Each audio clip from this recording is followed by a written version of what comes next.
Hi everyone, this is a technical analysis on USDJPY. Let's start with a fundamental overview first. The USD has been stronger across the board since the hawkish turn from Fetcher Powell at the last FMC press conference. The repricing in interest rates expectations acted as a tailwind for the greenback as Treasury yields continued to push higher. Yesterday we got a couple of strong US data. The US ADP beat forecasts, although that was expected, and the SM Services PMI came in much better than expected, with the price index pushing into a new cycle high. Despite the strong data, the greenback failed to extend the rally. This is generally a signal of a short-term top, with the market needing more to keep the trend going. In fact, the market pricing is now showing a 60% probability of December cut, which is just right. The data in December will probably have the final say, and hopefully we will get an NFP and CPI report before the next FMC decision.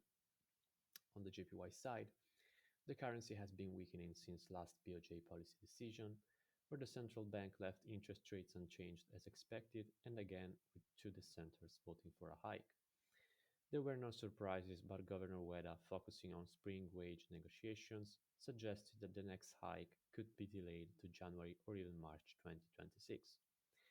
We got some verbal intervention this week from the Japanese finance minister near the 155 handle, and this is generally just short-term stuff that provides pullbacks for the traders as long as the conditions for more yen weakness persist. But it shows that the 155 handle is where the Japanese officials start to draw a line.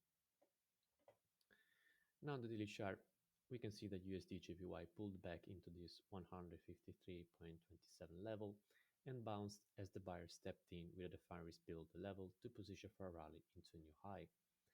The sellers will want to see the price breaking lower to pile in for a drop into the 151 support next. On the 4-hour chart, we can see more clearly the bounce here around the 153.27 level and the upward trend line. If we get another pullback, we can expect the buyers to lean on the trend line again to keep pushing into new highs, while the sellers will look for a break lower to extend the pullback into the 151 support next. On the 1-hour chart, there's not much else we can add here, but we can see that we have this minor counter trend line that could turn into a bullish flag in case the price breaks to the upward. From a risk management perspective, though, the buyers will have a better risk-reward setup around this major trend line, while the sellers will likely need a downside breakout to increase the bearish momentum. These red lines define the average daily range for today. For the upcoming catalysts, tomorrow we conclude the week with the US University of Michigan Consumer Sentiment Report.